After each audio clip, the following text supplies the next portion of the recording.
Assalamu alaikum everyone.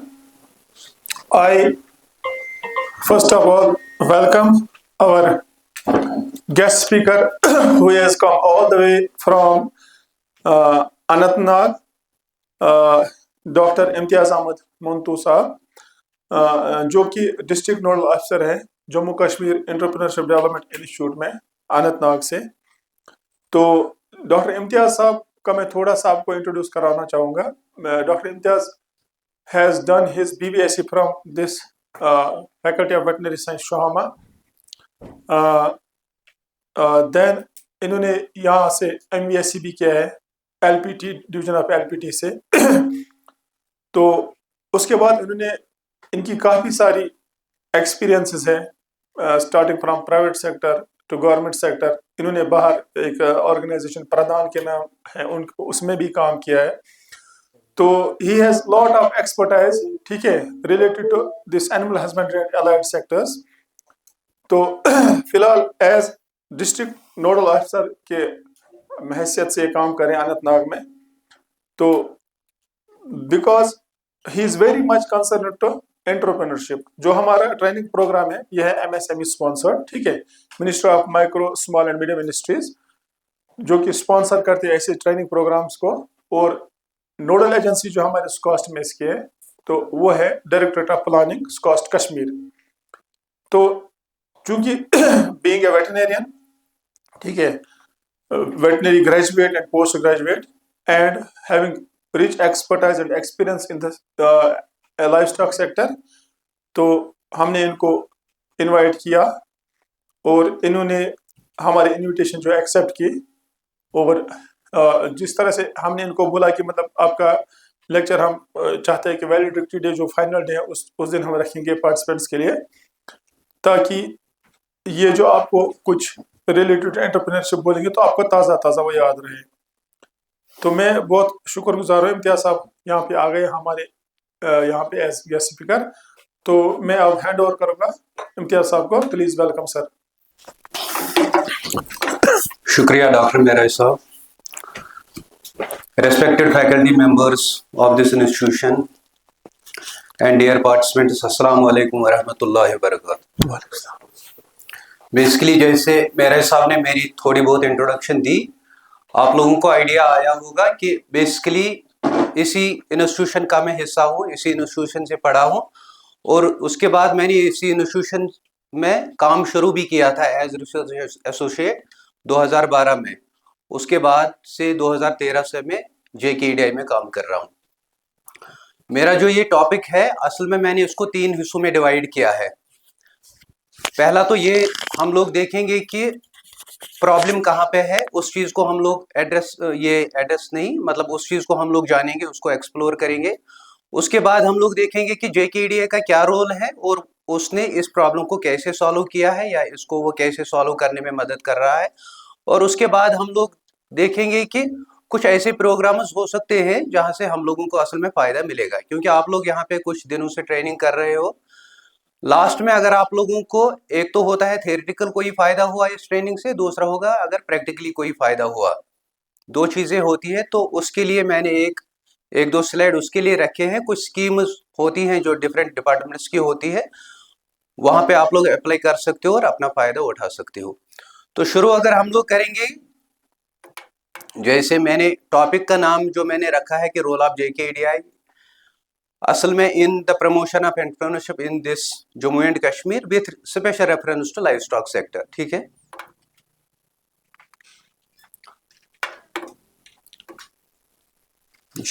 Down है यहाँ से। हाँ, तो अगर हम लोग एम्प्लॉयमेंट सिनेरियो की बात करेंगे, आप सब लोगों को पता है अभी तो आजकल कोई भी चीज़ छुपा नहीं होता है, इंसान हर कोई चीज़ अपने फ़ोन से ही देख सकता है, उसके लिए उसको कहीं जाने की ज़रूरत नहीं है।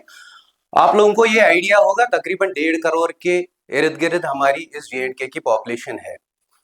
और हम लोग अक्सर ये जानते हैं कि हम लोग बोलते हैं कि अनएम्प्लॉयमेंट रेट यहाँ ही सबसे ज़्यादा है।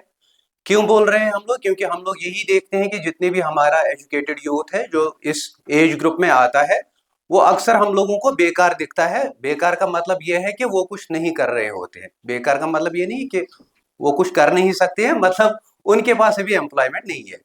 तो हाँ, वेरी गुड। तो उनके पास रोजगार नहीं है, वो कहीं पे एम्प्लॉयड नहीं है। लेकिन इस चीज को हम लोगों को समझना है कि मतलब किस तरीके से वो लोग अनएम्प्लॉयड हैं। क्योंकि हमारा जो कंसेप्ट है, JNK के लोगों का जो कंसेप्ट होता है, हम लोग सोचते हैं शायद रोजगार हम लोग गवर्नमेंट सेक्टर को ही समझते हैं, इसीलिए। लेकिन अगर हम लोग स्टैटिस्टिक्स की बात करेंगे तो पूरे इंडिया के अंदर अगर हम लोग JNK को देखेंगे, जो टॉप मतलब जहां पे कंपैरिजन अगर हम लोग करेंगे परसेंटेज विथ रिस्पेक्ट टू जितने भी वर्कफोर्स होता है गवर्नमेंट सेक्टर में, पब्लिक सेक्टर में, अगर बाकी स्टेट्स के साथ हम लोग तुलना करेंगे JNK स्टेट को, तो टॉप पे यही आता है। मतलब जो अमंग टॉप 3 होते हैं उनमें ये तीसरा है, ठीक है। तो पूरी जो नेशनल परसेंटेज है, नेशनल एवरेज जो है percentage of public sector employees with respect to private sector, तो अगर ये टॉप पे आता है तो नेशनल एवरेज से भी ये काफी ज्यादा ऊपर है। तो हम लोग कहाँ पे बोलते हैं कि मतलब यहाँ के लोग अनएम्प्लॉयड है, क्योंकि हम लोग किस चीज के हिसाब से इसको कंपेयर कर रहे हैं कि हमारे पास कितने लोगों के पास सरकारी रोजगार है। इस चीज की बुनियाद पर हम लोग बोलते हैं यहाँ पे अनएम्प्लॉयमेंट है। लेकिन अगर हम लोग बाकी स्टेट्स की बात करेंगे, वहां पे कंपेरेटिवली JNK से एम्प्लॉयमेंट रेट जो पब्लिक सेक्टर में है वो कम है, लेकिन प्राइवेट सेक्टर वहां पे काफी डेवलप्ड होता है, उस हिसाब से वहां पे एम्प्लॉयमेंट रेट ज्यादा होती है ओवरऑल अगर हम लोग बात करते हैं, लेकिन in comparison to public sector वहां पे कम है। तो यहाँ पे एक माइंडसेट की जरूरत है, क्योंकि हम लोगों को ये सोचना है कि अगर हम लोग एम्प्लॉयमेंट की बात करें तो एम्प्लॉयमेंट सिर्फ प्राइवेट पब्लिक सेक्टर ही नहीं होता है, ये प्राइवेट सेक्टर होता है, ये सेल्फ एम्प्लॉयमेंट होता है, ये कोई भी चीज होता है। तो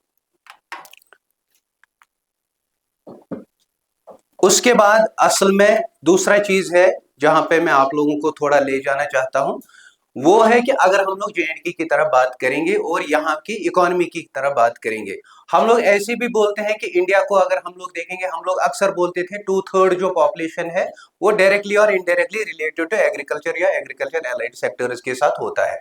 तो सिमिलरली JNK की बात करेंगे तो यहाँ पे भी वैसा ही सिस्टम है।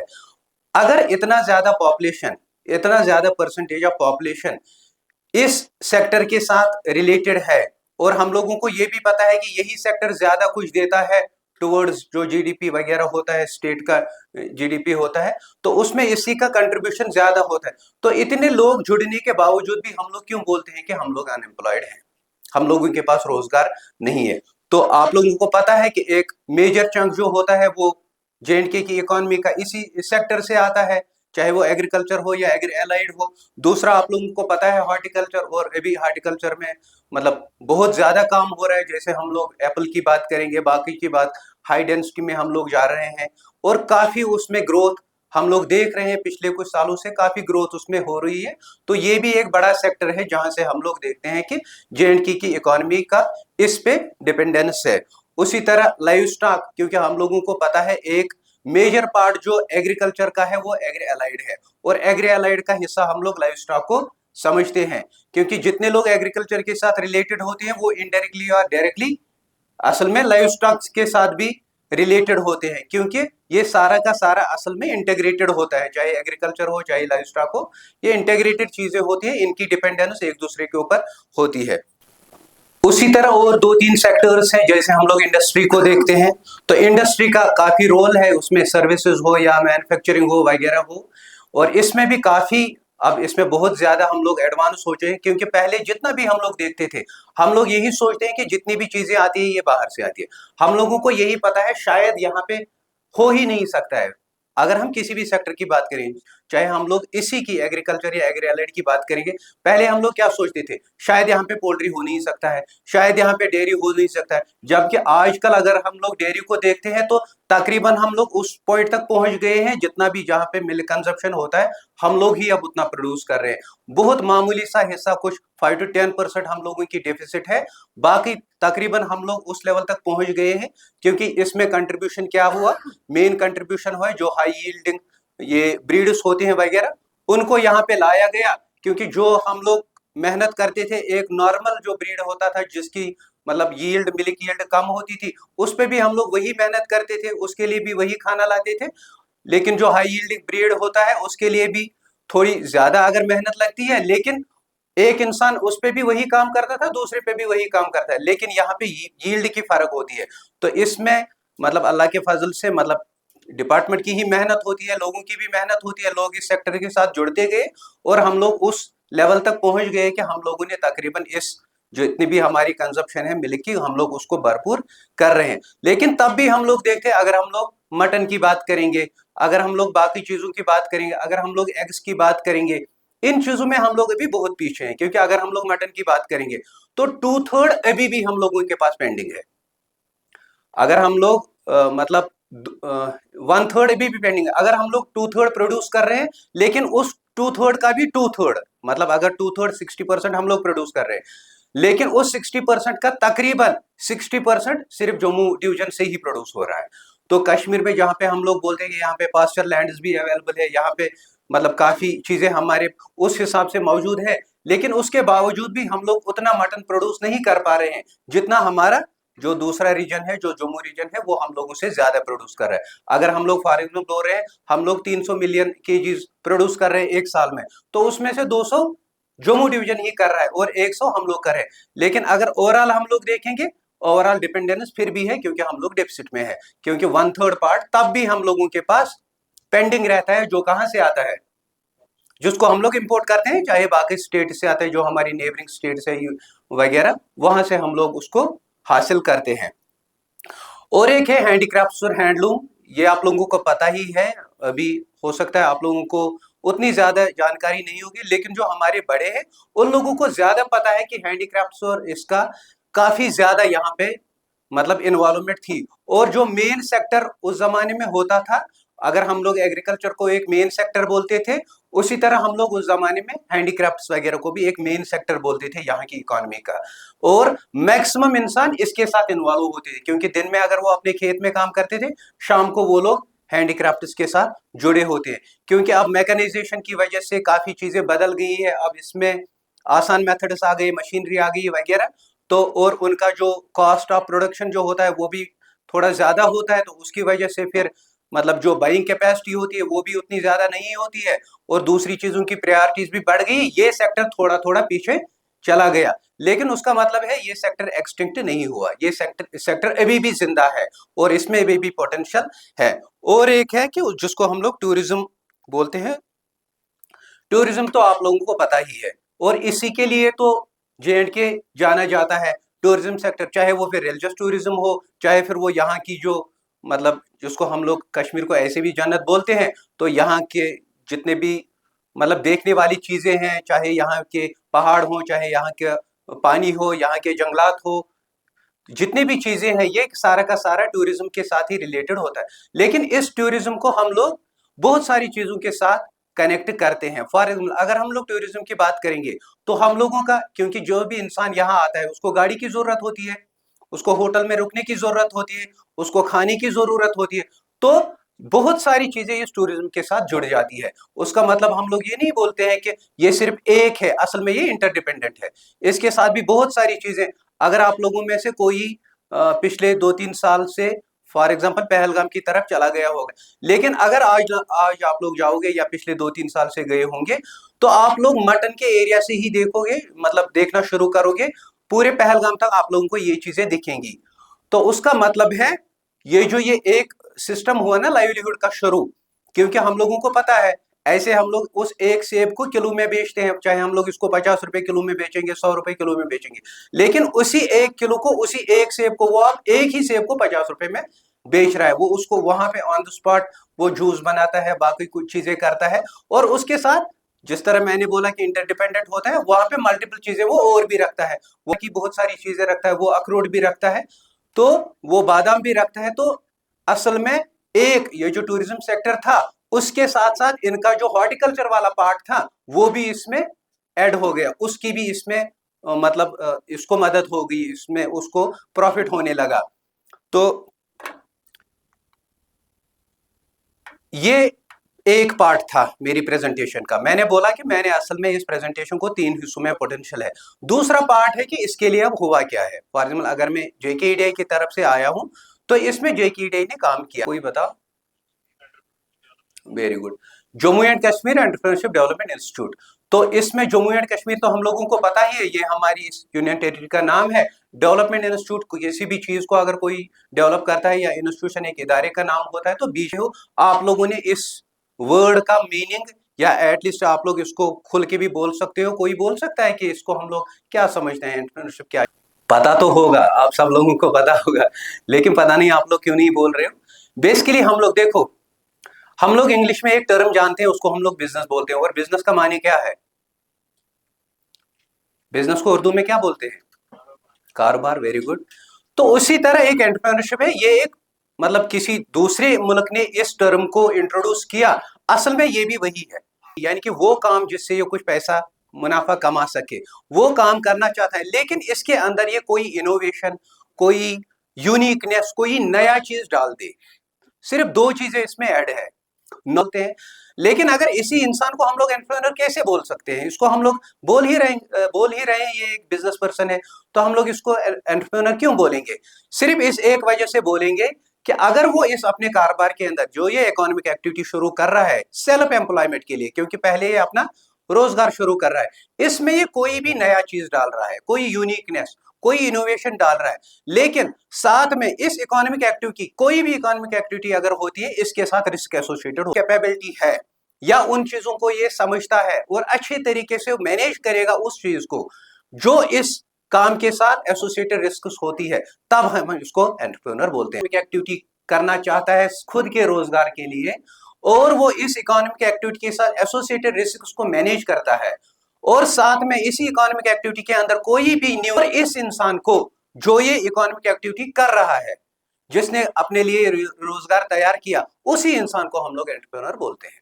फिर चाहे मेल हो या फीमेल हो, कोई भी ये हो सकता है, ये बड़ा हो, बूढ़ा हो, छोटा हो, उससे कोई फर्क नहीं पड़ता है। लेकिन अगर ये चीजें ये कर रहा है और इन चीजों की तरफ ध्यान दे रहा है और इन चीजों को सही ढंग से मैनेज कर रहा है, तब हम इसी इंसान को सक्सेसफुल एंटरप्रेन्योर बोलते हैं। लोगों ने समझ लिया कि एंटरप्रेन्योरशिप किस चीज को बोलते हैं, इसकी क्या जरूरत थी। बेसिकली कुछ साल पहले J&K स्टेट के अंदर जो पॉलिसी मेकर्स होती है, जो सरकारें थी, उन लोगों को समझ आया, क्योंकि पहले मैंने बोला था कि हमारी जो इस J&K की इतनी पॉपुलेशन है और हम लोग पब्लिक सेक्टर को ही एम्प्लॉयमेंट बोलते हैं।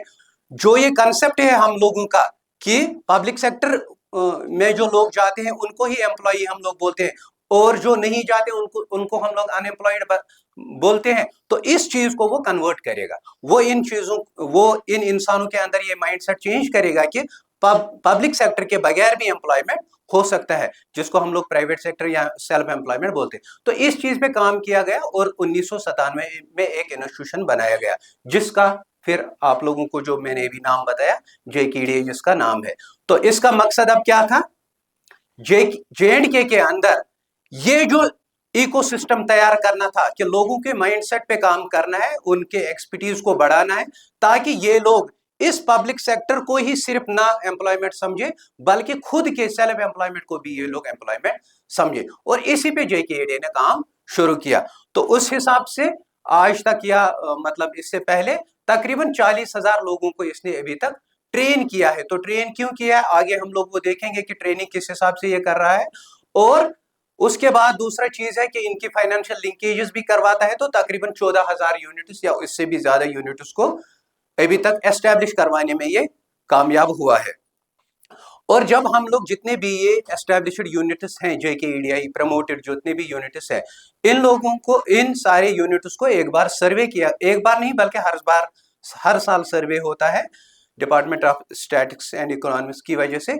तो उन्होंने यही पाया है, जो लेटेस्ट सर्वे है, उन्होंने ये देखा है कि तकरीबन 88% के अराउंड जितने भी ये EDI प्रमोटेड यूनिट्स हैं ये फंक्शनल है। उसका मतलब हम लोग ये बोल सकते हैं कि सक्सेस रेट 88% की है जितने भी EDI प्रमोटेड यूनिट्स है। हो सकता है आप लोगों में से भी किसी ने EDI के अंदर कभी भी ट्रेनिंग की हो सकता है, मुझे लगता है होना चाहिए। तो और एक बात यह है कि इस EDI के पूरे, अगर हम लोग J&K की बात करेंगे, हर डिस्ट्रिक्ट में इसका एक ऑफिस है और उसके बगैर 2 रीजनल सेंटर्स हैं, जो एक आप लोगों को पता है कि पापोर में है, दूसरा जम्मू में है। अब चूंकि अभी हम लोगों ने बात की एंटरप्रेन्योरशिप पे, अब जो चैलेंजेस आ रहे थे कि क्या जरूरत थी, जैसे मैंने बोला कि JKDA को बनाने की क्या जरूरत थी, उसी हिसाब से जो चैलेंजेस फेस कर रहे थे कि हम लोगों की चैलेंजेस कहाँ कहाँ पे नजर आ रही थी। सबसे इंपॉर्टेंट एक चीज था कि जो हम लोग बोलते हैं कि एम्प्लॉयमेंट किस चीज को बोलते हैं, उसको बोलते हैं लैक ऑफ अवेयरनेस। हम लोगों को ये पता ही नहीं था कि सेल्फ एम्प्लॉयमेंट भी एम्प्लॉयमेंट हो सकता है। दूसरा है कि स्किल गैप। अब फॉर एग्जांपल एक इंसान सेल्फ एम्प्लॉयमेंट को अपनाना चाहता है, वो अपना ही कारोबार शुरू करना चाहता है, वो सेल्फ एम्प्लॉयड होना चाहता है, लेकिन उसके अंदर वो एक्सपर्टीज होना चाहिए, उसके अंदर वो स्किल होनी चाहिए, तो वहां पे एक गैप थी। तीसरा माइंडसेट, जो हम लोगों ने पहले ही बताया कि माइंडसेट ही मतलब असल में माइंडसेट में प्रॉब्लम होती है। इस पे आप लोगों को मैं एक मतलब रियल टाइम जो एक एग्जांपल दूंगा। जैसे डॉक्टर साहब ने पहले ही बोला कि मैं इससे पहले एक ऑर्गेनाइजेशन में काम करता था, उसको बोलते हैं प्रदान, professional assistance for development action. वो एक डेवलपमेंट ऑर्गेनाइजेशन है, ठीक है। वहां पे एक बार प्रदान को मिल गया था एक मतलब बड़ा प्रोजेक्ट जो bill and Melinda Gates foundation ने दिया था। तो उसमें बेसिकली काफी ज्यादा बिलियंस में पैसा था। उन्होंने बोला कि हम लोग जो ये डेवलपिंग और अंडर डेवलप्ड कंट्रीज है, इनको कुछ कंट्रीज को मिला के हम लोग ये प्रोजेक्ट का पैसा उनको देंगे, क्योंकि उनके हिसाब से उनको लग रहा था ये बहुत बड़ा अमाउंट है, ये प्रोजेक्ट का बहुत ज्यादा है, एक ही कंट्री इसको संभाल नहीं पाएगी। लेकिन फिर उनको इंडियन गवर्नमेंट की तरफ से इधर बुलाया गया और उनको ये एक्सपोजर कराया गया कि प्रधान ने क्या काम किया है। तो प्रधान का उनको काम दिखाया गया। जब उन्होंने देखा कि प्रधान का टर्नओवर कितना है और इसने कितना काम किया है और इसका जो कितने बड़े बड़े प्रोजेक्ट उसको ये हैंडल कर रहा है और कितने बड़े बड़े प्रोजेक्ट उसको ये एग्जीक्यूट कर रहा है, इंप्लीमेंट कर रहा है, उन्होंने बोला कि हम लोगों को 5-6 कंट्रीज ढूंढने की क्या जरूरत है, हम लोग एक ही कंट्री को देंगे, इंडिया को देंगे और एक ही ऑर्गेनाइजेशन को देंगे। सोचो, आप लोग थोड़ा सोच लेना मैं क्या बोल रहा हूं। ये ऐसे लगता है ये मामूली बात है, ये मामूली बात नहीं है। बेसिकली मैंने उस ऑर्गेनाइजेशन में 5.5 साल काम किया है, मैं उस ऑर्गेनाइजेशन को अच्छी तरह जानता हूं और जितना भी मैं समझता हूं कि जितना भी काम मैंने किया है, मैं सारे के सारे काम को वो इन्वेस्टमेंट समझता हूं। वरना मैंने इस इंस्टीट्यूशन मैंने 8 साल दिए हैं, लेकिन तब भी मैं उतना फख्र से नहीं बोलता हूं जितना मैं वो 5.5 साल में भी मैंने सिर्फ 2 साल यहाँ पे उसमें भी बीच में दे दिए फॉर हायर स्टडीज। तो इफेक्टिवली मैंने वहां पे सिर्फ 3.5 ही साल दिए, तब भी मैं उसको बहुत बड़ा चीज मानता हूं। तो उन्होंने जब देखा कि उन्होंने सारा का सारा फंड प्रधान को दे दिया, बोला कि यही एग्जीक्यूट करेगा। फिर एक बार बिल गेट्स आया, 2010 की बात कर रहा हूं, मैं भी उसी टीम का हिस्सा था। तो जब उसने लोगों के साथ बात की, उसने बोला कि आप लोगों को जितना भी पैसा मिला है, वो असल में कम्युनिटी में बैठा था, कम्युनिटी लोगों के साथ बात कर रहा था, हम लोग भी सामने ही बैठे थे। तो वो बोल रहा है कि जितना भी पैसा मैंने दिया है, अगर आप लोगों को लगेगा इस पूरे पैसे का जितना भी हम लोग रिजल्ट एक्सपेक्ट कर रहे हैं, उस रिजल्ट का 5% आप लोगों को नजर आ रहा है कि 5% सक्सेस रेट है, तो समझ लेना कि मेरा का सारा पैसा भी जितना ये लगा है, जितना ये प्रोजेक्ट इंप्लीमेंट हुआ है, तो समझ लेना कि ये पूरा का पूरा सक्सेसफुल हो गया। यानी कि 5% सक्सेस रेट को आप लोग 100% सक्सेस रेट समझ लेना। हम लोगों को भी उतना समझ में नहीं आया ये असल में बोल क्या रहा है। फिर उसने उसको खोल के बताया, उसने बोला कि जिस तरह प्रधान काम करता है, ये असल में लोगों के माइंडसेट पे काम करता है। मैं आप लोगों के इसके बगैर भी और एक एग्जांपल दूंगा उसी ऑर्गेनाइजेशन की। तो उसने बोला कि आप लोग असल में माइंडसेट पे काम कर रहे हो, आप लोग उन इंसानों के साथ काम कर रहे हो जिनके पास 12 मंथ फूड सफिशिएंसी नहीं है, ना उनके पास कपड़े हैं, ना खाने के लिए चीजें हैं, वो मर रहे हैं सिर्फ भूख से। तो अगर उनका आप लोग माइंडसेट करोगे और जितने भी उनके पास रिसोर्सेज होती है उनको वो लोग इफेक्टिवली यूज करेंगे और अपना ही पेट पालेंगे, सिर्फ अपना पेट पालेंगे, ताकि एक अगर वो कल मरेंगे तो डिग्निफाइड तरीके से मरेंगे। समझ में आया? ऐसे नहीं मरेंगे कि ये भूख की हालत से इधर पे पड़ गया और मर गया, वो तो अनडिग्निफाइड मौत है। तो उसने बोला असल में क्योंकि आप लोग माइंडसेट पे काम कर रहे हो, फिर ये खुद इंसान खुद ही तैयार होगा। जब इसको ये समझ आया मेरे पास इतनी लैंड है, मेरे पास वाटर रिसोर्स है, मेरे पास ये सब चीजें हैं, मेरे पास ह्यूमन रिसोर्स है, तो मैं इसी पे काम करूंगा और मैं क्यों मतलब अपने इन रिसोर्सेज को छोड़ के बाकी फैक्ट्रीज में काम करूंगा, दूसरे स्टेट में जाऊंगा। क्योंकि हम लोगों को पता है, मैं झारखंड में काम कर रहा था, तो झारखंड बिहार की ही तो लोग हमारे पास यहाँ पे ज्यादा है। क्योंकि हम लोग अगर बोल रहे हैं हमारा 5 लाख तक के लोग पब्लिक सेक्टर में है, लेकिन तकरीबन 6 से 7 लाख तक के लोग यहाँ पे हमारे अदर स्टेट्स के लोग काम कर रहे हैं। बल्कि उससे भी ज्यादा होंगे, क्योंकि 5 लाख तो आज से 8 साल पहले थे और आगे मुझे लगता है 10 लाख तक पहुंच गया होगा। अब इसकी भी काफी अलग अलग रीजंस है, वो अलग चीज है, लेकिन हम लोग तो उन लोगों को यहाँ पे एम्प्लॉयमेंट दे रहे हैं। उसका मतलब है अगर हम लोग 5 से 8 लाख तक के लोगों को एम्प्लॉयमेंट दे रहे हैं तो हम लोग अपने लिए क्यों नहीं ये सोचते हैं? तो कहने का मतलब ये है कि उसने बोला कि माइंडसेट पे जो काम हो रहा है यही असल में जीत होती है, यही असल में सक्सेस है। तो यहाँ पे मैं और एक चीज ये बोल रहा था कि माइंडसेट पे काम करना है। और उसके बाद है फॉर एग्जांपल एक इंसान आया, उसके पास ये सब चीजें नहीं थी, अब उसके बाद उसको कोई काम शुरू करना है, उसको कोई अपना यूनिट खोलना है, तो उसके लिए फाइनेंसिस भी जरूरत है, तो फाइनेंसिस की प्रॉब्लम थी। उसके बाद मतलब कोऑर्डिनेशन, क्योंकि कोई भी काम शुरू करना चाहता है फिर उसको बोलते हैं इस डिपार्टमेंट की एनओसी लाओ, वहां से रजिस्ट्रेशन कराओ, यहाँ से ये कराओ, इन चीजों की परेशानी थी। तो एक इंसान अगर मतलब अभी मान लो कॉलेज से निकल गया, कहीं से निकल गया, अब उसको कोई काम शुरू करना है, उसको तो ये सब चीजें पता नहीं होती है, फिर अगर उसको 4 बार चक्कर काटने पड़ेंगे एक ऑफिस से दूसरे ऑफिस, तो वो डिसइंटरेस्ट होके काम ही छोड़ देगा। यहाँ पे और एक प्रॉब्लम थी, और एक था कि प्रॉपर जो सपोर्ट होता है, गाइडेंस होता है, उसकी कमी थी। इन चीजों को कवर करने के लिए जेकेईडीआई ने असल में काम किया। फॉर एग्जाम्पल पहले ईडीआई का काम ये था कि जो हम लोग बोल रहे हैं कि इस पूरे जेएंडके के अंदर जो ये स्टार्टअप, ये क्या बोलते हैं इसको, एंटरप्रेन्योरशिप इकोसिस्टम है, इसको तैयार करेंगे, लोगों के अंदर ये डालेंगे कि एंटरप्रेन्योरशिप भी एक ऐसा चीज है जिससे इंसान एम्प्लॉयमेंट सोच सकता है। तो इसके लिए ये अवेयरनेस प्रोग्राम्स करने लगा। उसके बाद उनके बाद फॉर एग्जाम्पल अगर कोई इंटरेस्टेड होता है तो उनकी गाइडेंस काउंसलिंग वगैरह होती थी। उसके बाद फॉर एग्जाम्पल अब इंसान को, किसी को हमने गाइड किया, किसी की हमने काउंसलिंग की वगैरह, अब इसके बाद भी इसके अंदर या तो कोई आइडिया ही नहीं होता है, या अगर आइडिया तो 2-3 होंगे, हो सकता है कोई ऐसा होगा जिसके पास एक ही आइडिया हो। मान लो अब अगर ये यहाँ पे फंस गया, तो उसके बाद जो for example business idea generation, वो कुछ चीजें ऐसी होती है, ऐसी कुछ गेम्स होती है, ऐसे कुछ वर्क कार्ड्स होते हैं, उनके थ्रू इसको गुजारा जाता था, ताकि इसको समझ में आता था कि अगर मेरे पास 4 आइडिया है, मुझे किस एक आइडिया को अडॉप्ट करना है, मुझे किस आइडिया के साथ जाना चाहिए। यहाँ पे ईडीआई का काम था। और उसके बाद स्किल डेवलपमेंट, फॉर एग्जांपल इसमें आता है आगे ईडीपी प्रोग्राम, उसको हम लोग खोल के बताएंगे अभी। तो इसमें हेल्प कर रहा था।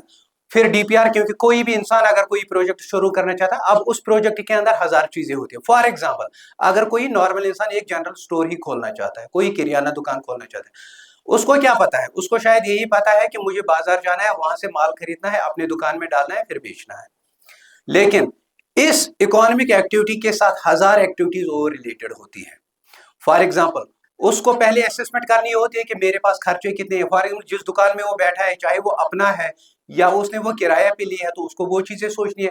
उसके ऊपर इसके एक्सपेंसेस आए, उसको कल बिजली का खर्चा देखना है, उसको कल इंश्योरेंस देखना है, उसको कल टैक्स का मसला देखना है, उसको बहुत सारी चीजें देखनी होती है। असल में इसी हिसाब से इस हर किसी प्रोजेक्ट का एक डिटेल्ड प्रोजेक्ट रिपोर्ट बनता है। तो इसमें मतलब इन एंटरप्रेन्योर्स को मतलब ईडीआई असल में मदद करता था कि आप लोग अपने एक प्रोजेक्ट के ऊपर कैसे एक अपना पूरा बड़ा डिटेल्ड प्रोजेक्ट रिपोर्ट बना सकते हो, इस पे मदद करता है। और उसके बाद फाइनेंशियल लिंकेज, फॉर एग्जांपल कोई इंसान अब तैयार हो गया, अब उसको ये सारी चीजें मिल गई, लेकिन अब इसको काम शुरू करना है, क्योंकि हम लोग तो अब सेल्फ एम्प्लॉयमेंट की बात कर रहे हैं ना, अब उसको काम शुरू करना है। तो उसके बाद अब इसको क्या चाहिए? उसने एक्सपर्टीज भी हासिल किया, उसने नॉलेज भी हासिल किया, उसको एक्सपोजर भी मिल गया, सब कुछ मिल गया, अब उसको पैसा चाहिए। तो अब यहाँ पे फाइनेंशियल लिंकेज का मसला होता है, या तो उसको ईडीआई खुद ही अपनी स्कीम्स के साथ फाइनेंसिस प्रोवाइड करता है, या दूसरे तरीके से जितने भी फाइनेंशियल इंस्टीट्यूशंस होते हैं या जितने भी बाकी गवर्नमेंट डिपार्टमेंट्स होते हैं, वहां से इनको लिंक करवाएगा, इस इंसान को वहां से लिंक करवाए, ताकि ये लोग वो गवर्नमेंट स्पॉन्सर्ड स्कीम्स को अवेल कर सके।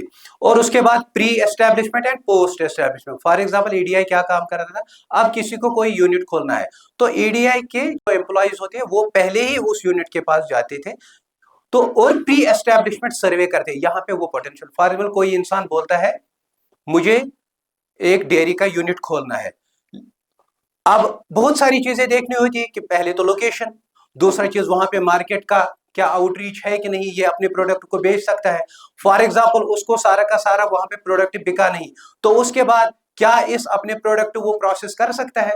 वो वहां पे ऐसा कोई उसको मतलब ऐसी कोई फैसिलिटी वगैरह है? क्योंकि अगर हम लोग एक चीज और मैं ऐड करना चाहता हूँ यहाँ पे, जितना भी हमारा मिल्क प्रोडक्शन होता है, हो सकता है आप लोगों ने ये सुना भी होगा, सिर्फ 4% ही असल में जो ऑर्गेनाइज्ड प्रोसेसिंग होती है ना, सिर्फ 4% ही मिल्क को हम लोग ऑर्गेनाइज्ड तरीके में प्रोसेस करते हैं।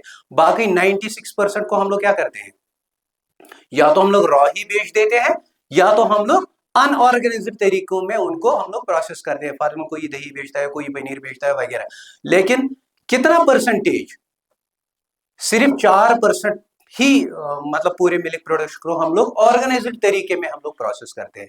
और हम लोगों को ये भी मतलब कोई रॉकेट साइंस ही लगता था, शायद कोई मिल्क प्लांट बनाना बहुत बड़ी बात है, हो ही नहीं सकता है, या कोई पोल्ट्री की हैचरी बनाना, ये हो ही नहीं सकता है। क्यों नहीं हो सकता है? सब कुछ हो सकता है। तो असल में बहुत सारी चीजें हैं, ये सारी चीजें को मिलके असल में ईडीआई इन चीजों पे काम करता है। अब और एक चीज है, जैसे मैंने अभी बताया था आप लोगों को, स्किल डेवलपमेंट, या इसको हम लोग एडीपी बोलते हैं। एडीपी का फुल फॉर्म है एंटरप्रेन्योरशिप डेवलपमेंट प्रोग्राम, ठीक है। ये अलग अलग ड्यूरेशन का होता है, कभी ये 6 दिनों का होता है, कभी ये 10 दिनों का होता है, कभी 20 दिनों का होता है, कभी 1 महीने का भी होता है। असल में इसमें क्या दिखाया जाता है, फॉर एग्जाम्पल जो पहले अवेयरनेस, गाइडेंस वगैरह वो सब चीजों के साथ जब ये एक इंसान निकल जाता है, उसके बाद ये एक ट्रेनिंग प्रोग्राम में आता है। अब यहाँ पे जो मैंने अभी बताया, डीपीआर बनाना वगैरह, ये सब चीजें इसको सिखाई जाती है। दूसरा चीज क्या होता है, इसमें सिमुलेशंस होते हैं, वर्क कार्ड्स होता है, सब ग्रुप एक्टिविटीज होती है। सिमुलेशन आप लोगों को पता होगा, सिमुलेशन किस चीज को बोलते हैं?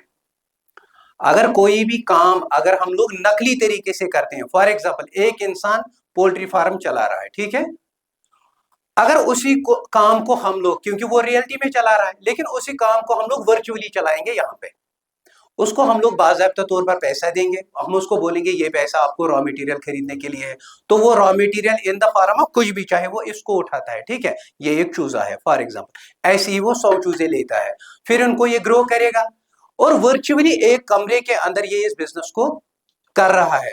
उसके बाद इसको ये कुछ साइकिल्स में करेगा, फॉर एग्जाम्पल 1 हफ्ते का साइकिल किया, 1 मंथ का साइकिल किया, और रिपीटेडली ये कुछ साइकिल्स करेगा। क्यों साइकिल्स करेगा? क्योंकि हम लोग बोलते हैं कि जो भी बिजनेस है दुनिया में, हर किसी बिजनेस का एक साइकिल होता है, उसी को हम लोग, और इस बिजनेस का एक बेसिक बिजनेस साइकिल होता है, जिसमें 3-4 चीजें ही असल में कंटिन्यूसली इन साइकिल में चलती है। फॉर एग्जाम्पल बाइंग हम लोग करते हैं, सेलिंग हम लोग करते हैं, वैल्यू एडिशन हम लोग करते हैं, और एलोकेशन ऑफ इनकम करते हैं, क्योंकि हमारे पास अब पैसा आया, दोबारा बिजनेस में डालना है। तो ये जो ये बेसिक बिजनेस साइकिल होता है, ये बार बार ये रिपीट करता है। क्यों रिपीट करता है? क्योंकि पिछला साइकिल जो इसने किया, आगे वाले साइकिल में असल में इसने पिछले साइकिल में कौन सी गलती की, या इसको कौन सी कमी रह गई, ये आगे वाले साइकिल में उसको ठीक करेगा। इसी हिसाब से ये जो ये सिमुलेशन होता है, ये कुछ साइकिल्स में होता है, ताकि आने वाले साइकिल में ये पुराने साइकिल की गलतियों को ठीक करेगा, ठीक है। ये एडीपी प्रोग्राम्स होते हैं, ये अलग अलग ड्यूरेशन के होते हैं।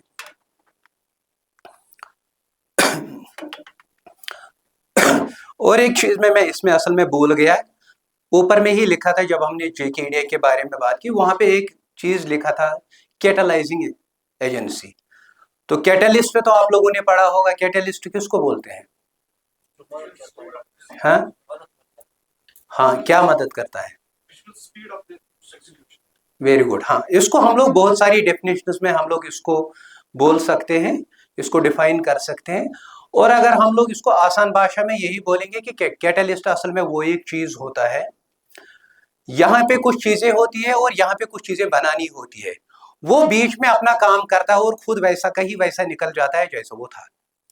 लेकिन जो ये चीजें थी और इनको कोई प्रोडक्ट बनाना था, फॉर एग्जाम्पल यहाँ पे रॉ मटेरियल्स थी, यहाँ पे इनको प्रोडक्ट तैयार करना था, अगर ये रॉ मटेरियल खुद ही वहां रहती और अगर ये कैटलिस्ट नहीं होता, तो ये हमेशा के लिए वो वही रहती, ये प्रोडक्ट में कन्वर्ट नहीं होती।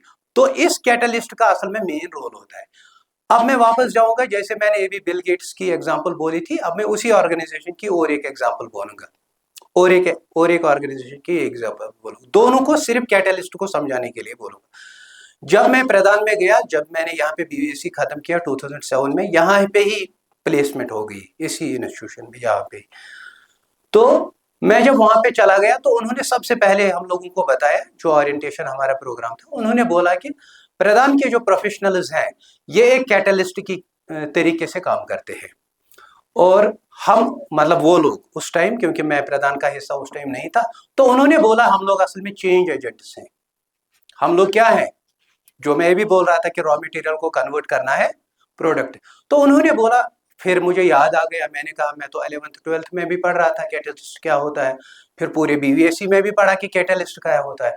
आज मुझे समझ आ रहा है कि ये रियल सेंस में बोल रहे हैं कि कैटलिस्ट एक इंसान भी हो सकता है, क्योंकि हम लोगों को क्या पता था, ये एक एंजाइम कैटलिस्ट का काम कर रहा है, ये एक केमिकल कैटलिस्ट का काम कर रहा है, ये एक मॉलिक्यूल कैटलिस्ट का, हम लोगों को यही पता था। केमिस्ट्री में हम लोग यही जानते थे, बायोलॉजी में हम लोग यही जानते थे, लेकिन मुझे ये आइडिया नहीं था कि एक इंसान भी कैटलिस्ट हो सकता है। जब उन्होंने पहले ही हम लोगों को फर्स्ट ओरिएंटेशन में ही बताया कि असल में जो प्रधान के प्रोफेशनल्स हैं ये एक कैटलिस्ट का काम करते हैं। क्या करते हैं, क्योंकि जिन लोगों के साथ काम करते हैं उनके पास अवेलेबल रिसोर्सेज होते हैं, फिर वो लैंड हो, वाटर हो, कोई भी हो, ह्यूमन रिसोर्स हो, जो भी मतलब लाइफ स्टॉक हो, कोई भी रिसोर्स है, वो उनका इफेक्टिव यूटिलाइजेशन नहीं करते, जिसकी वजह से वो लोग अपना जो 12 मंथ फूड सफिशिएंसी है उसको वो कंप्लीट नहीं कर पा रहे। हम लोगों का काम क्या है, हम लोगों को उन लोगों को असल में ओरिएंटेशन देंगे, उनका माइंडसेट हम लोग चेंज करेंगे और उनको समझाएंगे कि यही जो आप लोगों के पास ये रिसोर्सेज है, इनको ही आप लोग एक सही तरीके से यूटिलाइज करो। किस तरीके से, चाहे वो साइंटिफिक वे हम लोग बोलेंगे, इफेक्टिव वे हम लोग बोलेंगे, जुडिशियस वे बोलेंगे, कोई भी, या ऑप्टिमल यूटिलाइजेशन ऑफ रिसोर्सेज हम लोग बोलेंगे कि इन्हीं रिसोर्सेज को आप लोग यूज करो और इनको कन्वर्ट करो प्रोडक्ट्स में। और आप लोगों को ये जो ये परेशानी है, आप लोग बोलते हो रिसोर्सेज होने के बावजूद भी हम लोग मर रहे हैं, आप लोग नहीं मर सकते हो। अब यहाँ पे दूसरा काम था, अब वहां पे प्रैक्टिसेस थी जो ट्रेडिशनल थी, क्योंकि यहाँ पे तो एक पार्ट आ गया कैटलिस्ट का, लेकिन वो जो प्रैक्टिसेस कर रही थी वो सारी की सारी ट्रेडिशनल थी। फॉर एग्जाम्पल अगर हम लोग बोल रहे हैं कि वो दान की खेती करते थे, फॉर एग्जाम्पल तिमज दाने बनावन, तो वो क्या काम करते थे, जिस तरह पहले जमाने में यहाँ पे होता था कश्मीर में, सीधे जमीन के अंदर हम लोग ऐसे दान फेंकते थे। क्या फेंकते थे, आज हम लोग, फिर बाद में ये नर्सरी का कंसेप्ट आया ना, इश्न थजवानाज बनावन, तो ये असल में नर्सरी है। अब हम लोग एक छोटे से हिस्से में वो दान को डालते हैं, वहां पे नर्सरी तैयार होती है, फिर हम लोग पूरे खेत के अंदर उसको लगाते हैं। लेकिन पहले जमाने में कश्मीर में भी ये कंसेप्ट नहीं था, यहाँ पे भी हम लोग ऐसे ही फेंकते थे। तो मैं अगर 2007 की बात करूं, जब मैं प्रधान में गया, तो वहां पे उस टाइम भी यही चलता था, उससे पहले भी यही चलता था। तो प्रधान का दूसरा काम ये था एज कैटलिस्ट कि आप लोग जो अब ये यूटिलाइजेशन ऑफ रिसोर्सेज करोगे, लेकिन ये आप इस तरीके से नहीं करोगे जिस तरीके से आप लोगों का आउटपुट कम आता है। ये इसमें आप लोग टेक्नोलॉजी, आप साइंटिफिक मेथड्स, आप लोग न्यू वेराइटीज, आप लोग हाई यील्डिंग वेराइटीज, वो सारी चीजें डालोगे। और जो आप लोग सोच रहे हो, फॉर एग्जाम्पल आप लोग धान की खेती कर रहे हो, इससे आप लोगों को पता है आप लोगों को चावल मिलेगा, आप लोग खाओगे, लेकिन हो सकता है आप लोगों ने कैश क्रॉप्स किए, फॉर एग्जाम्पल आप लोगों ने वैसे क्रॉप्स किए जो आप लोगों को पैसा देगा, पैसे से भी आप लोग चावल खरीद सकते हो, लेकिन ये पैसा शायद उस दान से ज्यादा कीमत देगा। क्योंकि फॉर एग्जाम्पल अगर आप लोग इस टमाटर की सीजन में टमाटर की खेती करोगे और आप लोगों ने उसको 10,000 में बेचा, हो सकता है आपको पूरे साल का चावल 10,000 में ही मिलेगा। तो आप लोगों की तो पूरे साल की चावल की प्रॉब्लम तो खत्म हो गई। और उसके बाद चूंकि ये कैश क्रॉप है, इसका पीरियड कम होता है, और दूसरा इसके मतलब इसी जमीन के टुकड़े में हम लोग और एक किसी कैश क्रॉप की खेती कर सकते हैं। तो वहां पे कंसेप्ट ये डाला गया है कि इसी रिसोर्स को हम लोग 2 से ज्यादा बार यूज करेंगे, इसी लैंड को हम लोग 2 से ज्यादा बार यूज करेंगे। और एक चीज क्या करेंगे, क्योंकि वो सारा का सारा इलाका रेन फेड होता है, ये एग्रोक्लाइमेटिक जोन 7 में आता है, मतलब one among the agroclimatic zone 7 जो कुछ स्टेट्स आती है उनमें झारखंड भी एक है। तो रेन फेड एरिया है, रेन फेड एरिया का मतलब ये होता है जहां पे सिर्फ इरिगेशन को यही समझा जाता है कि बारिश हो गई तो इरिगेशन हो गई और फसल होगा, बारिश नहीं हुई तो इरिगेशन खत्म तो फसल खत्म।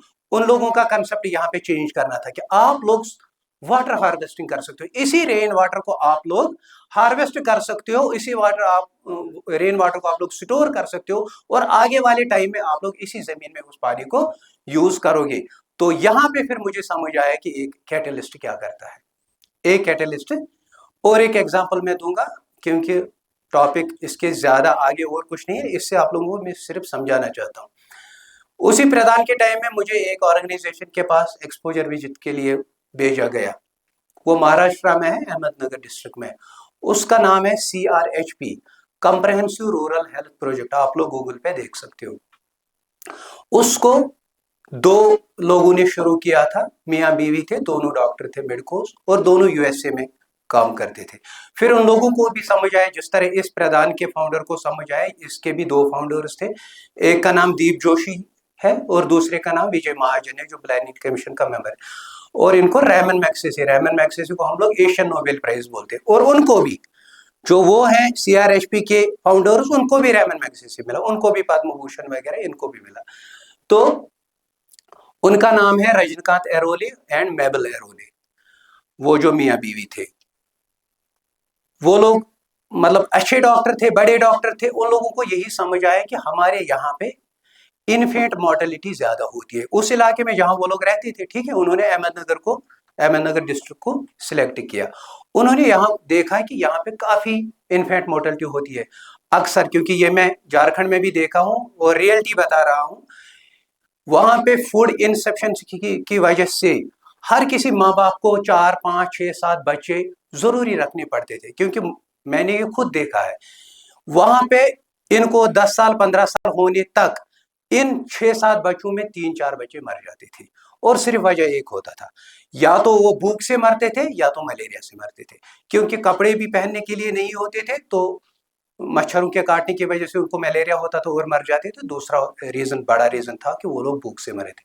तो यहाँ पे प्रॉब्लम क्या थी? यहाँ पे प्रॉब्लम थी कि जितने भी डिलीवरीज होती है घरों के अंदर होंगी या कहीं पे भी होंगी, क्योंकि उस जमाने में वो वैसा सिस्टम नहीं था, वो हॉस्पिटल्स वगैरह नहीं थे, और रूरल एरियाज में होते ही कहाँ थे पहले। तो उन्होंने देखा कि ज्यादातर मॉर्टलिटीज यहाँ पे होती है जैसे ही ये बच्चा पैदा होते हैं, या तो उस टाइम होंगे या उसके बाद कुछ टाइम के बाद होंगे, या इससे पहले ही होंगे, पेट के अंदर ही होंगे। तो इन्होंने इस पे काम किया, उन्होंने भी एज ए कैटलिस्ट काम किया। तो उन्होंने क्या किया? उन्होंने उन लोगों को जमा किया। उन्होंने बोला कि सबसे बड़ा जो मेन रीजन है, आप लोगों के पेट के अंदर ही ये बच्चा क्यों मर जाता है, या जब ये बच्चा पैदा होता है उस टाइम क्यों मरता है, आप लोगों को पहले ये फीमेल है जिसके अंदर ये बच्चा है, आप लोगों को पहले इसकी हेल्थ का ध्यान रखना होगा, और उसके बाद इसकी सफाई का ध्यान रखना होगा। अब सफाई सिर्फ इंसान की नहीं होती है, सफाई तो घर की भी है, सफाई तो आंगन की भी है, सफाई तो जिस मतलब खेत में वो काम कर रहे हैं उसकी भी है, और जिन भेड़ बकरियों मतलब लाइव स्टॉक के साथ वो लोग काम कर रहे थे उनकी भी है। तो उन्होंने वहां पे फोकस किया। उन्होंने बोला अगर इन सारी चीजों को हम लोग एड्रेस करेंगे तो एक बड़ा प्रपोर्शन बच जाएगा, और उन्होंने काम शुरू किया। जब उन्होंने ये काम किया तो उन्होंने देखा कि ये जो मॉर्टलिटी रेट थी ये धीरे धीरे कम होने लगी, और मतलब बहुत ज्यादा उनका जो रिजल्ट अच्छा आने लगा। मैं खुद इस बात का गवाह हूं कि मैं शायद मैं 2008, जिस दिन मुंबई अटैक कब हुआ था, 2008 में शायद, ताज पे जो हमला, उसी टाइम मैं वहां पे गया था। तो मैं वहां पे जब गया था, जितने भी मैंने वहां पे इर्द गिर्द सब कुछ देखा ना, तो इंसान की आंखें खुली की खुली रहती थी। और सबसे पहली ही चीज, क्योंकि मैं रात के टाइम पे वहां पे पहुंचा था, वहां पे मैंने 45 स्टूडेंट्स देखे, सारे मेडिकोस थे सारे, और उनकी नेशनलिटी पता है क्या है? उस टाइम जो वहां पे बैच आया था फॉर इंटर्नशिप, वो कहाँ के थे? पूरे यूरोप, जितनी भी कंट्रीज है, यूएसए वगैरह, जितनी भी डेवलप्ड कंट्रीज है इस वर्ल्ड के अंदर, उन डेवलप्ड कंट्रीज के ही बच्चे वहां पे इंटर्नशिप करने आए थे। सोचो, एक रूरल एरिया में। और ये मेबल एरोली तो ऑलरेडी वहां उस टाइम मर चुकी थी, रजनीकांत एरोली भी उस टाइम मतलब उसको ऐसे स्पून फीडिंग किया जाता था, वो भी मतलब पैरालाइज्ड था। वो अब मान लो ये दोनों नहीं थे, लेकिन उन्होंने जो वहां पे सिस्टम क्रिएट करके रखा था ना, और उस हिसाब से उसको एस्टेब्लिश किया था, जो लोग उसको चला रहे थे उनमें कोई भी लिटरेट पर्सन नहीं था, सारे के सारे इलिटरेट। लेकिन उन्होंने उनको डॉक्टर्स बनाया था। डॉक्टर्स सिर्फ मेडिकल सर्टिफिकेट उनके पास नहीं थी, लेकिन वो काम कर रहे थे। वहां की एक आम औरत जिसने ना कभी स्कूल देखा हो, जिसने कुछ भी नहीं देखा हो, वो इन डिलीवरीज को कर रही थी। तो ऐसा सिस्टम था कि तभी डेवलप्ड कंट्रीज की टॉप इंस्टीट्यूशंस के जितने भी मेडिकल सेंटर्स है, वो लोग वहां पे अपने स्टूडेंट्स को भेजते थे। फॉर किस लिए? ताकि वो लोग वहां पे सीखे, क्योंकि इन्होंने एक एग्जाम्पल तैयार की थी। यही है एक कैटलिस्ट का काम। अब इसके साथ में ये मैंने क्यों बोला, इसके साथ में एक चीज आप लोगों को रिलेट करूंगा, क्योंकि जितना भी हम लोग अभी बात कर रहे थे एग्रीकल्चर लाइव स्टॉक वगैरह की, ये सारा का सारा मैंने ये भी बोला कि ये इंटीग्रेटेड है। अब मैंने वहां पे एक्स्ट्रा चीज क्या देखा, क्योंकि ये लोग काम कर रहे थे रूरल हेल्थ प्रोजेक्ट पे, है ना, ये लोग इस पे काम कर रहे थे ना, मॉडलिटी पे, लेकिन इन्होंने क्या किया था कि वहां पे कुछ, क्योंकि वहां पे ज्यादा असर रहता है HIV का, ठीक है, ये जो पुणे वाला रोड है वहां पे अक्सर HIV पॉजिटिव होते हैं लोग, इन्होंने उनकी रिहेबिलिटेशन की, क्योंकि उन लोगों को तो लोग छूते भी नहीं थे, बोल रहे ये HIV पॉजिटिव, इसके पास हम लोग कैसे जाग सकते हैं। इनकी रिहेबिलिटेशन के लिए इन्होंने एक बड़ा फॉर्म बनाया।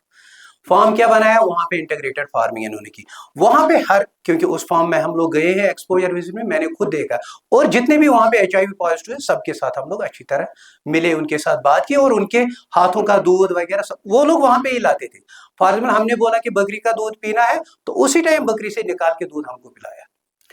तो इंटीग्रेटेड फार्मिंग असल में मैंने वहां पे देखी। एक बड़ा प्लॉट उन्होंने लिया, हो सकता है ये प्लॉट हम लोग इंडिविजुअली भी ले सकते हैं या कलेक्टिव भी ले सकते हैं। 10 लोग अगर इकट्ठा मिलके कहीं पे उन्होंने ऑन लीज या अपना ही ओन कर रहे एक प्लॉट ले लिया, तो इंटीग्रेटेड फार्मिंग में क्या होगा, उसमें ये लोग एग्रीकल्चर भी कर सकते हैं, उसमें ये लोग पोल्ट्री फार्मिंग भी कर सकते हैं, उसमें ये लोग शीप फार्मिंग भी कर सकते हैं। तो मतलब मुझे नहीं लगता है कि उसने कोई एक्टिविटी छोड़ी थी, वरना वो मेडिकल साइंस के बंदे थे। और इंटीग्रेटेड फार्मिंग का फॉर्म उन्होंने किन लोगों के लिए बनाया था, जो ये HIV पॉजिटिव उन लोगों की रिहेबिलिटेशन के लिए, और जितना भी एरिया इस डिस्ट्रिक्ट के अंदर उनके अपना एरिया था, उस सारे एरिया को यहीं से मिल्क वगैरह भेजा जाता था। समझ में आ रहा है, वहां पे हर किसी चीज का हम लोगों को देखने का, हर कोई चीज जो भी हम लोग ढूंढ रहे थे वो सब कुछ मिलता था। तो मैं असल में समझा रहा था कि कैटलिस्ट क्या होता है। तो अब आगे हम लोग चलेंगे, जो थर्ड पार्ट है, समझ में आया, ये दूसरा पार्ट समझ में आया। पहले हम लोगों ने फोकस किया कि हमारा एम्प्लॉयमेंट और उसके साथ पब्लिक सेक्टर और प्राइवेट सेक्टर का क्या रिलेशन है। उसके बाद हमने देखा कि J&K की इकोनॉमी में हम लोग कहाँ पे आ रहे हैं और हम लोग किसके सेक्टर में जा सकते हैं। तीसरा हमने ये बोला कि JKDA का क्या रोल है, इसने क्या किया और किस सूरत में ये हेल्प कर रहा है। अब चौथा है, हो सकता है इस चीज से आप लोगों को फायदा हो सकता है, क्योंकि अभी तक जितना भी है मैंने आप लोगों को थियोरेटिकल नॉलेज बताया, हो सकता है आगे इससे आप लोगों को। अब है कुछ government sponsored scheme, for example JKDA के पास एक अभी स्कीम है, उसको बोलते हैं स्टार्टअप पॉलिसी। स्टार्टअप पॉलिसी के अंडर ये लोग क्या करते हैं, एक तो ये सारी चीजें जो अभी हमने EDI की डिस्कस की, इनमें हैंड होल्डिंग वगैरह करता है, और अगर स्टार्टअप अच्छा लग रहा है तो उसकी फंडिंग भी करते हैं, उसको इन ग्रांट पैसा भी देते हैं।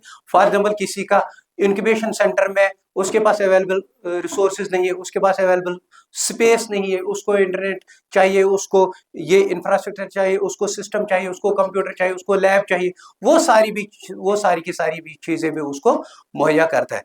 दूसरा है जो KVIB हमारा और एक डिपार्टमेंट होता है, गवर्नमेंट डिपार्टमेंट है, उसका फुल फॉर्म पता है आप लोगों को क्या है,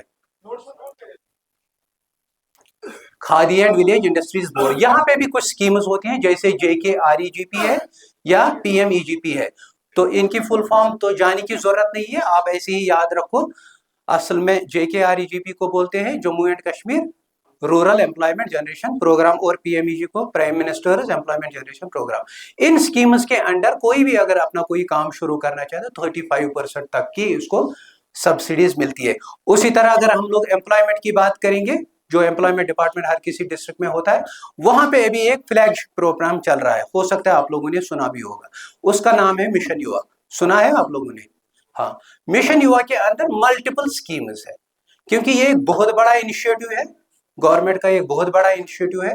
उन्होंने इसमें आगे 2-3 स्लाइड्स है, उनको मैं सारा खोल के नहीं बताऊंगा, अब मैं जबानी इनको बताऊंगा। तो बेसिकली इसमें क्या है, फॉर एग्जाम्पल किसी को छोटा मोटा यूनिट ही करना है जो तकरीबन 10 लाख तक का फंड होगा, तो इसमें उसी हिसाब से इन्होंने सब्सिडी पार्ट रखा है और उसी हिसाब से इंटरेस्ट सबवेंशन रखा है। उसी तरह इसको हम लोग नैनो एंटरप्राइज बोलते हैं। और उसके बाद कोई उससे थोड़े बड़े में जाना चाहता है, या उसके पास ऑलरेडी एग्जिस्टिंग होगा और अपने एग्जिस्टिंग को ही वो बढ़ाना चाहता है, तो उसके लिए भी फैसिलिटीज है। या कोई नया ही खोलना चाहता है, उसमें कुछ सनराइज सेक्टर्स हैं, फोकस सेक्टर्स हैं, जिसमें हमारे एग्री अलाइड वगैरह भी आता है या एग्रीकल्चर भी आता है, उनमें भी वो लोग जा सकते हैं, क्योंकि यहाँ पे असल में जो ये मिशन युवा का असल में मकसद क्या है, इसका मकसद यही था कि अगर कोई फार्मर छोटा मोटा बिजनेस शुरू करना चाहता है लेकिन इसके पास इन चीजों की कमी होती है, फार्मर इसको कहीं फार फ्लंग एरिया में कोई यूनिट खोलना है, अब जो भी उस एरिया को कोई भी ब्रांच, बैंक का ब्रांच वहां पे उसको कवर कर रहा है, लेकिन उसके अंदर वो कॉन्फिडेंस नहीं होते कि इसको मैं पैसा दूं। क्यों? वो पहले अपने पैसे की क्या देखेगा? कोई भी फाइनेंशियल इंस्टीट्यूशन अगर किसी यूनिट होल्डर को पैसा देना चाहता है, वो पहले क्या देखेगा?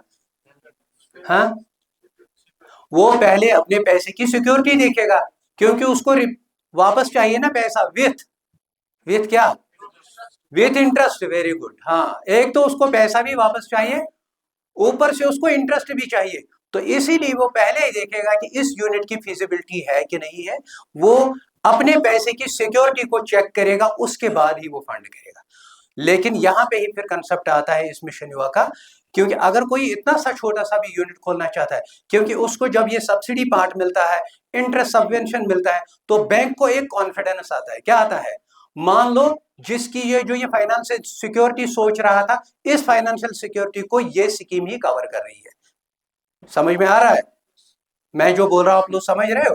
क्योंकि जो सिक्योरिटी ये फाइनेंशियल इंस्टीट्यूशन सोच रहा था, इसी फाइनेंशियल सिक्योरिटी को असल में इस स्कीम के अंदर इसको कवर हो रहा है, तो ये इजीली उसको दे पाता है। तो इसीलिए ये छोटे यूनिट से लेके बड़े यूनिट तक, इन करोड़ का भी जो यूनिट होता है उसको ये कवर कर पाता है। तो मेरे हिसाब से इतना काफी था, आप लोगों को अगर समझ में आया होगा तो अगर किसी को कोई सवाल पूछना है पूछ सकता है। अभी मुझे रियल टाइम 5 एग्जांपल्स चाहिए जो जेकेईडीआई ने बिजनेस वेंचर स्पेशली कश्मीर में लॉन्च किए हैं, उनका करंट अफेयर्स क्या है, कोई भी 5 टाइम एग्जांपल जो भी है। तो जेकेईडीआई एक दफा मैं विजिट कर चुका हूँ। जो मेरा बैकग्राउंड है सिविल स्ट्रक्चर्स में, भी मेरा पीएचडी इन प्रोग्रेस है। तो मेरा अभी सर मेरा पीएचडी में एडमिशन से पहले जब मैंने मास्टर्स किया था स्ट्रक्चरल इंजीनियरिंग में, तो एक कंसल्टेंसी रन करनी चाहिए थी जहाँ पर मुझे जो भी चीज़ें चाहिए थी। तो जेकेईडीआई का मैंने हाल फिलहाल में उन दिनों नाम सुना था, 2-2.5 साल पहले की बात है। तो वहाँ मैं विजिट किया, तो उनको कहा कि मैं इस तरह का अपना एक बिजनेस वेंचर लॉन्च करना चाहूँगा, जहाँ मैं अपने सेक्टर से जितने भी पढ़े लिखे फिलहाल जो मेरे फ्रेंड सर्कल में थे उनको भी काम दे सकता हूँ। तो जेकेईडीआई ने टोटली मुझे डिनाई किया कि यहाँ पर हम स्टार्टअप पॉलिसीज़ को ज़्यादा ये फेवर करते हैं। जैसे अगर आपके पास कोई न्यू आइडिया है जो अभी तक सोसाइटी में एग्जिस्टिंग नहीं है, तो उसको आपको कोई भी फंडिंग चाहिए, तो आप सोसाइटी के लिए नया क्या करेंगे, सिंपल वर्ड्स में उनका कहने का मतलब ये था कि आपके पास नया क्या आइडिया है जिसको हम आपको आगे जाकर प्रमोट कर सकते हैं या आपका फाइनेंशियल सपोर्ट करेंगे। सर ये मेरा क्वेश्चन है। Thank you. आपको आंसर देने से पहले मैं सिर्फ 2 चीजें जानना चाहता हूँ। आप किस डिस्ट्रिक्ट से हो? डिस्ट्रिक्ट बारामूला। बारामूला। और दूसरा चीज ये जो आपने अपना बोला था उनको प्रोजेक्ट, वो किस काम के साथ रिलेटेड था? मेरा स्ट्रक्चरल बैकग्राउंड है, सिविल से मैंने बीटेक की है। हाँ? नहीं, जो आपका प्रोजेक्ट था, आप जो बोल रहे थे कि मुझे फंडिंग चाहिए थी या उसमें कुछ प्रोजेक्ट मेरा था सिविल कंस्ट्रक्शन के रिलेटेड, जहां हम थर्ड पार्टी टेंडर्स को, जैसे गवर्नमेंट के यहाँ कोई भी कंस्ट्रक्शन है, ब्रिज डिजाइनिंग है, मल्टी ये डायमेंशनल स्ट्रक्चर्स है, उनको डिजाइन करना। मैं समझ गया। Exactly sir. देखो मैं आपके सवाल का जवाब देता हूँ, लेकिन इसको मैं और एक चीज ऐड करूंगा जो असल में बोलना जरूरी नहीं था, लेकिन अब मैं बोलूंगा क्योंकि आपने क्योंकि हिसाबन ये एक नेगेटिव एक्सपीरियंस है ना आपके पास। Exactly sir. हाँ, 2019 तक जो जेकेईडीआई का विजन था, जो मिशन था, वो बिल्कुल उसी हिसाब से चल रहा था। ठीक है, फिर 2019 में जे&के स्टेट से यूटी बन गई और जो जेकेईडीआई के प्रोग्राम्स थे वो रुक गए। ठीक है, जितनी भी स्कीम उसको इम्प्लीमेंट करता था जेकेईडीआई 2020 तक, सबसे ज्यादा लास्ट का 2000 हम लोग 20 तक देखते हैं जो यूनिट कोई एस्टेब्लिश हुआ।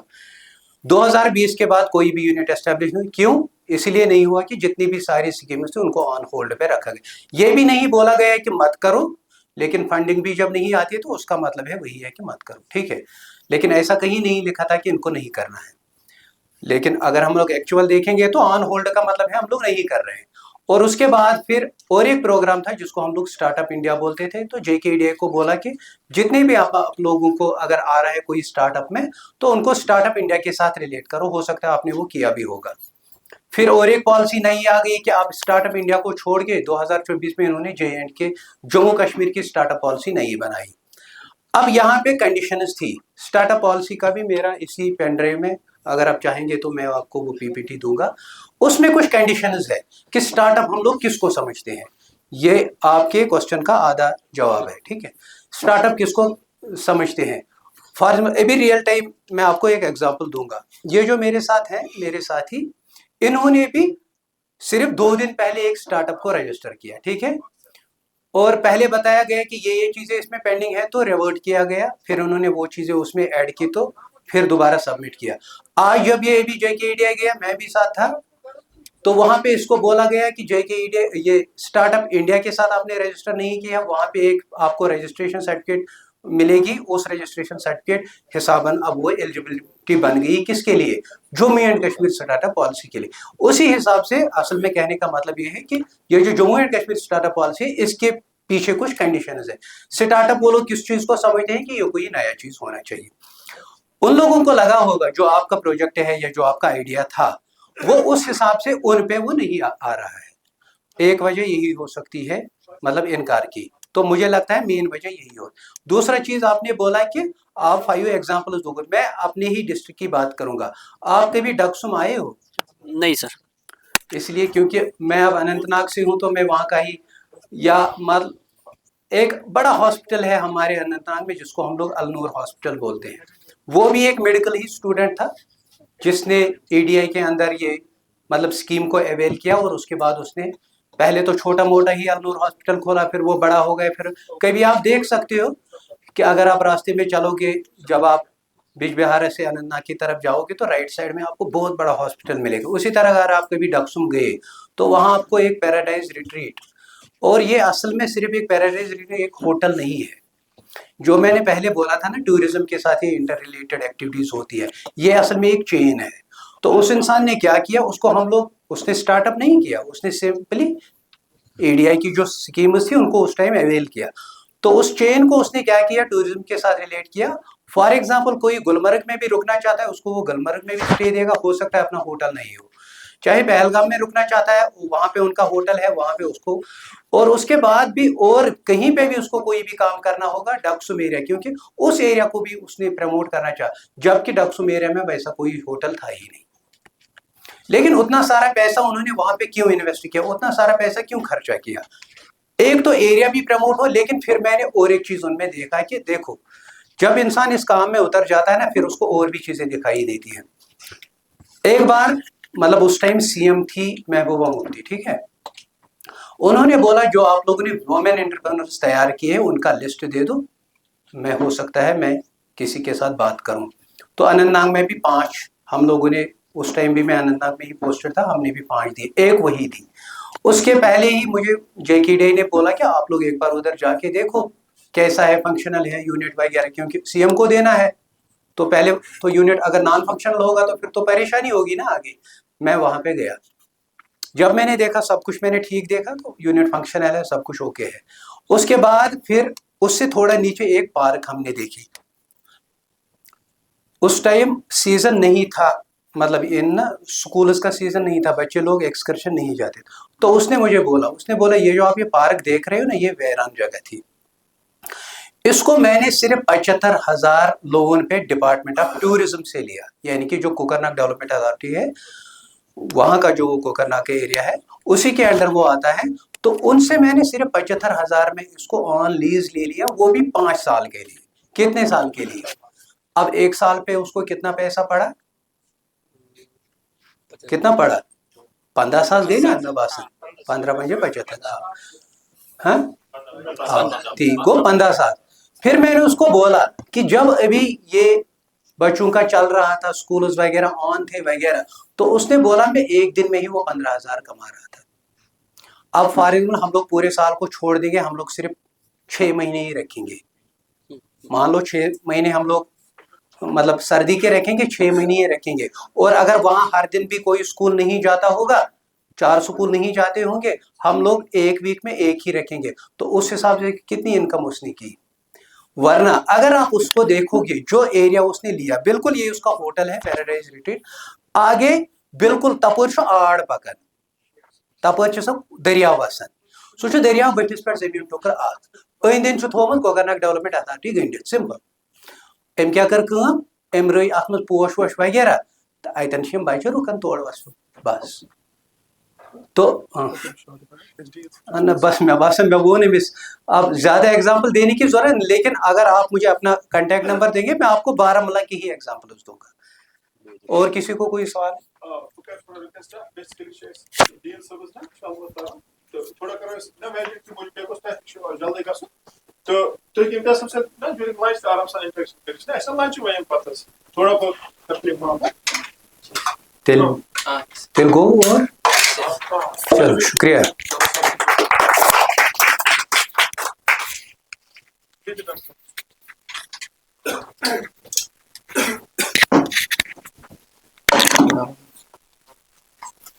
Shukriya, sir. Please accept a memento from Dr. Mehraj, training coordinator. Both Dr. Ramesh and Dr. Mehraj, please, sir.